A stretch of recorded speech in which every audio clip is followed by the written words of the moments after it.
नमस्कार, ये आकाशवाणी पटना है। अब आप राकेश कुमार सिंह से प्रादेशिक समाचार सुनिए। पहले मुख्य समाचार। चक्रवाती तूफान दाना के टकराने के कारण ओडिशा और पश्चिम बंगाल के कई हिस्सों में तेज बारिश जारी। बिहार में भी तूफान का हल्का प्रभाव है। विधानसभा उपचुनाव के लिए चारों सीटों पर नामांकन का कार्य संपन्न। 28 अक्टूबर को होगी नामांकन पत्रों की जांच। सूचना प्रसारण मंत्रालय के संयुक्त सचिव संजीव शंकर ने कहा, प्रसार भारती जल्द अपना OTT प्लेटफॉर्म शुरू करेगा। और बिहार और कर्नाटक के बीच रणजी क्रिकेट मैच का मुकाबला कल से पटना के मोइनुल हक स्टेडियम में खेला जाएगा। अब समाचार विस्तार से। भीषण चक्रवाती तूफान दाना के ओडिशा के तट से टकराने के बाद अब तक किसी बड़े नुकसान की खबर नहीं है। ओडिशा और पश्चिम बंगाल में स्थिति अभी सामान्य बनी हुई है। इधर बिहार में इस चक्रवाती तूफान के प्रभाव से कई हिस्सों में हल्की से मध्यम बारिश दर्ज की गई है। आकाशवाणी से बातचीत में विभाग के महानिदेशक डॉक्टर मृत्युंजय महापात्र ने कहा है कि चक्रवाती तूफान कल मध्य रात्रि को इस क्षेत्र को पार कर गया। सीवियर साइक्लोनिक स्टॉर्म दाना 24 तारीख मध्यरात्र से 25 तारीख सुबह तक ओडिशा और पश्चिम बंग के तटीय इलाका को हिट किया है। इसके प्रभाव में heavy to very heavy rainfall coastal area में वेस्ट बंगाल और ओडिशा में रिकॉर्ड किया गया है। लैंडफॉल के बाद ये वीक होते हुए कोस्टल ओडिशा में भद्रक से उत्तर पूर्व दिशा में 40 किलोमीटर दूरी में केंद्रीभूत है। ये धीरे धीरे अभी पश्चिम की दिशा में गति करने का पूर्वानुमान किया जा रहा है। मौसम विभाग ने कहा है कि चक्रवाती तूफान दाना के प्रभाव से कल बिहार में बारिश के आसार हैं। विभाग के मौसम वैज्ञानिक ने 27 अक्टूबर तक राज्य के अधिकांश हिस्सों में गरज के साथ बारिश की संभावना जताई है। इस दौरान कहीं कहीं वज्रपात की भी आशंका है।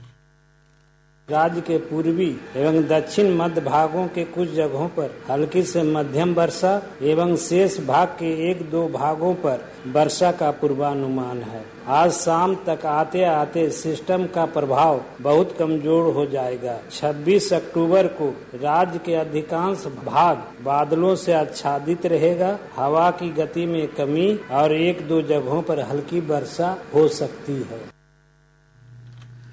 राज्य के 4 विधानसभा क्षेत्रों तरारी, बेलागंज, इमामगंज और रामगढ़ उपचुनाव के लिए नामांकन पत्र भरने का कार्य आज संपन्न हो गया।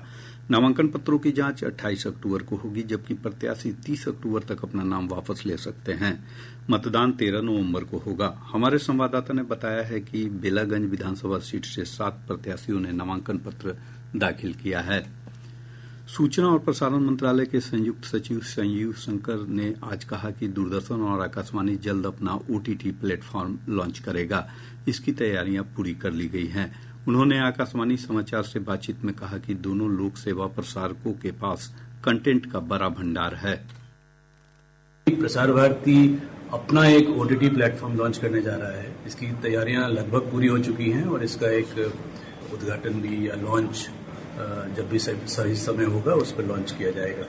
बहुत सारे आर्काइवल मटेरियल हैं जो कि अप्रोप्रिएटली क्यूरेट करके प्रसार भारती, दूरदर्शन, आकाशवाणी इनको OTT प्लेटफॉर्म पर जरूर लाएंगी और उनको लोगों से जोड़कर और उसका लाभ सभी देशवासियों को मिलने की उम्मीद है, पूरी उम्मीद है और हमें पूरी उम्मीद है कि ये काफी पॉपुलर है। इससे पहले श्री शंकर ने स्वच्छता अभियान 4.0 की प्रगति को लेकर मंत्रालय की विभिन्न मीडिया इकाइयों के साथ समीक्षा बैठक की। उन्होंने कहा कि स्वच्छता अभियान से सरकारी विभागों को काफी लाभ हुआ है। पहले हमारे रंग रोगन वगैरह काफी समय पे होते थे, वो सब अब होने लगे हैं। जो बिल्डिंग्स में कहीं कहीं सीपेजेस वगैरह देखे जाते थे वो सब लगभग गायब हो चुके हैं और जो बिल्डिंग्स के अंदर भी साफ सफाई हो गया है और कर्मचारी भी ऑफिस में उनका मनोबल बढ़ा है क्योंकि साफ सफाई वातावरण में सभी रहना चाहते हैं और काम करना चाहते हैं। तो इसका काफी असर है और आगे भी रहेगा। मुख्यमंत्री नीतीश कुमार आज विश्व शांति स्तूप राजगीर के 55वें स्थापना दिवस समारोह में शामिल हुए। श्री कुमार ने इस अवसर पर बौद्ध भिक्षुओं के अलावा विभिन्न धर्मों के अनुयायियों को संबोधित भी किया। मुख्यमंत्री ने शांति स्तूप के निकट बने एकीकृत भवन का भी उद्घाटन किया। न्यायमूर्ति संजीव खन्ना भारत के अगले प्रधान न्यायाधीश होंगे। विधि मंत्री अर्जुन राम मेघवाल ने एक सोशल मीडिया पोस्ट में कहा कि राष्ट्रपति द्रौपदी मुर्मू ने निवर्तमान प्रधान न्यायाधीश डीवाई चंद्रचूड़ से परामर्श के बाद न्यायमूर्ति खन्ना को भारत का प्रधान न्यायाधीश नियुक्त किया है।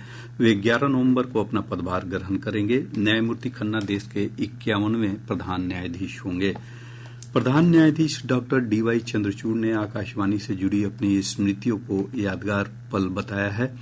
आकाशवाणी समाचार के साथ विशेष बातचीत में प्रधान न्यायाधीश ने कहा कि ये स्मृतियां अब भी ताजा हैं।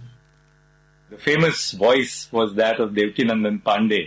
In fact, he would say, in a very deeply resonating voice, he would say, "ये आकाशवाणी है, अब आप समाचार सुनिए देवकीनंदन पांडे से." And then you had this very delicate voice of Pamela Singh and Lotika Ratnam, very, very immaculate voice when they would say, "This is All India Radio, the news read by Lotika Ratnam." Bihar के राज्यपाल राजेंद्र विश्वनाथ आर्लेकर ने आज कहा कि युवाओं को पुस्तक पढ़ने की आदत डालनी चाहिए, क्योंकि पुस्तकें अच्छा मित्र और मार्गदर्शक होती हैं। उन्होंने पटना में आयोजित एक कार्यक्रम में कहा कि पुस्तकों के पढ़ने से मोबाइल की भी लत कम होगी। राज्यपाल ने कहा कि इसी आदत को बढ़ावा देने के लिए राजभवन ने आओ पुस्तक पढ़ें, पढ़े बिहार बढ़े बिहार अभियान की शुरुआत की है। केंद्र ने 21वीं पशुधन गणना के साथ पशुओं में महामारी से निपटने की तैयारियों तथा देश में पशु स्वास्थ्य सुरक्षा सुदृढ़ीकरण पर आज महामारी निधि परियोजना की शुरुआत की। मत्स्य पालन, पशुपालन और डेयरी मंत्री राजीव रंजन सिंह ने कहा कि सरकार 2030 तक देश से खुरपका और मुंहपका रोग तथा ब्रुसेलोसिस को खत्म करने के लिए प्रतिबद्ध है। उन्होंने कहा कि पशुधन जनगणना पशुधन के लिए बनाई जाने वाली नीतियों में प्रमुख भूमिका निभाएगी।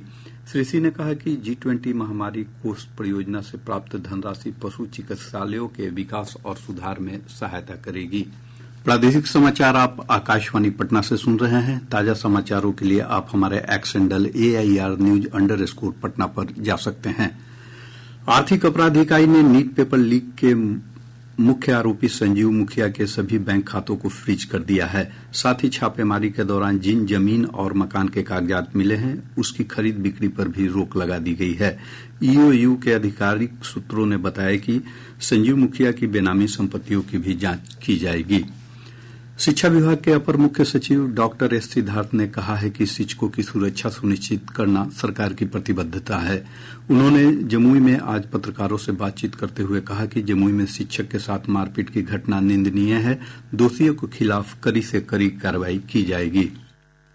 शिक्षकों से मारपीट जरूर हुई है और इस पर कड़ी से कड़ी कार्रवाई करने के लिए हम लोगों ने आरक्षी अधीक्षक को बोला है और इस संबंध में अरेस्टिंग भी हुई है। और जो मुख्य आरोपी जो फरार है, आजकल वो झारखंड में घूम रहा है, तो उसको भी अरेस्ट करने के लिए अलग से टीम बनाकर आरक्षी अधीक्षक कार्य कर रहे हैं। और हम लोगों ने ये कहा है कि जो भी शिक्षक को हाथ भी लगाएगा या तंग करेगा उस पर कड़ी से कड़ी कार्रवाई हो और इस संबंध में कड़ी से कड़ी कार्रवाई आरक्षी अधीक्षक को करने को कहा गया है।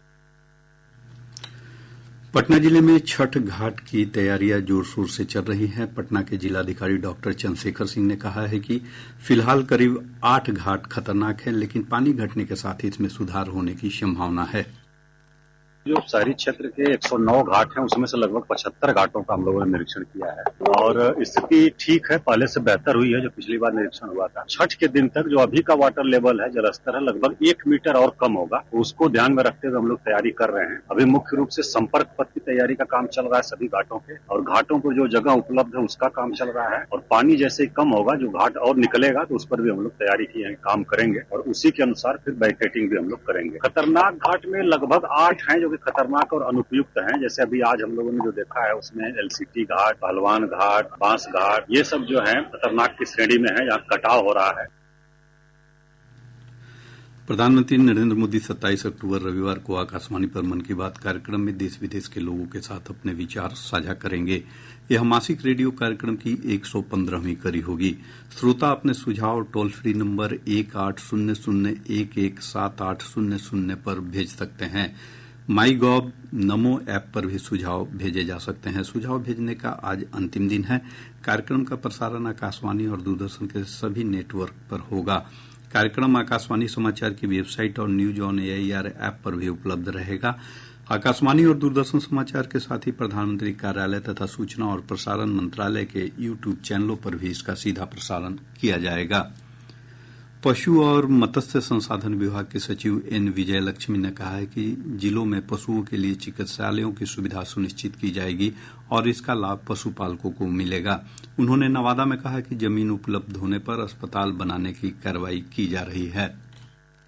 हम लोग प्रथम वर्गीय पशु चिकित्सालय बनाते हैं, तो बहुत सारे पशु चिकित्सालय ऐसे प्रत्येक जिले में हैं। तो उसके लिए जमीन का एक मुद्दा था कि जमीन नहीं मिल पा रहा था नया बनाने के लिए। तो मैं डीएम साहब को आभार भी व्यक्त करना चाहूंगी कि उन्होंने बहुत त्वरित कार्रवाई करते हुए 6 जगहों पे, नवादा में 1, रजौली में, फकरीबराव में 2, सिरदला में 1, ड्रोग में 1, कुल 6 जगहों पे प्रथम वर्गीय पशु चिकित्सालय बनाने के लिए जमीन उपलब्ध करा दिया है। तो बहुत जल्दी उसको हम लोग काम इसमें शुरू करवा देंगे। बिहार और कर्नाटक के बीच रणजी क्रिकेट मैच का मुकाबला कल से पटना के मोइनुल हक स्टेडियम में खेला जाएगा। इसके लिए सभी तैयारियां पूरी कर ली गई है। बिहार क्रिकेट एसोसिएशन से प्राप्त जानकारी के अनुसार कर्नाटक की टीम पटना पहुंच गई है। कल सुबह 8:30 बजे इसकी शुरुआत होगी। बिहार प्रशासनिक सुधार मिशन की सितंबर महीने की रैंकिंग में बक्सर जिला बिहार लोक सेवाओं का अधिकार अधिनियम लागू करने के मामले में पहले स्थान पर रहा है। वहीं सुपौल जिले को बिहार लोक शिकायत निवारण अधिकार अधिनियम लागू करने में पहला स्थान मिला है। बिहार राज्य निवेश प्रोत्साहन परिषद ने 2 करोड़ रुपए तक पूंजी निवेश के पहले चरण के तहत 15 प्रस्तावों को स्वीकृति प्रदान की है। उद्योग विभाग की सचिव वंदना प्रेयसी की अध्यक्षता में परिषद की बैठक में 71 इकाइयों के लिए 1 करोड़ 93 लाख रुपए की वित्तीय स्वीकृति भी प्रदान की गई। शिक्षा विभाग के अपर मुख्य सचिव डॉक्टर एस सिद्धार्थ ने आज सिमुलतला आवासीय विद्यालय का निरीक्षण किया। उन्होंने गुणवत्ता को लेकर विद्यालय प्रशासन को विभिन्न निर्देश दिए। मधुबनी के लदनिया थाना अंतर्गत भगवतीपुर गांव से गुप्त सूचना के आधार पर छापेमारी कर एक व्यक्ति को उसके घर से करीब 35 किलोग्राम गांजा के साथ गिरफ्तार किया गया है। और अब अंत में मुख्य समाचार एक बार फिर। चक्रवाती तूफान दाना के टकराने के कारण ओडिशा और पश्चिम बंगाल के कई हिस्सों में तेज बारिश जारी। बिहार में भी तूफान का हल्का प्रभाव है। विधानसभा उपचुनाव के लिए 4 सीटों पर नामांकन का कार्य संपन्न। 28 अक्टूबर को होगी नामांकन पत्रों की जांच। सूचना प्रसारण मंत्रालय के संयुक्त सचिव संजीव शंकर ने कहा, प्रसार भारती जल्द अपना OTT प्लेटफॉर्म शुरू करेगा। और बिहार और कर्नाटक के बीच रणजी क्रिकेट मैच का मुकाबला कल से पटना के मोइनुल हक स्टेडियम में खेला जाएगा। इसके साथ ही आकाशवाणी पटना से प्रसारित प्रादेशिक समाचार का ये अंक समाप्त हुआ।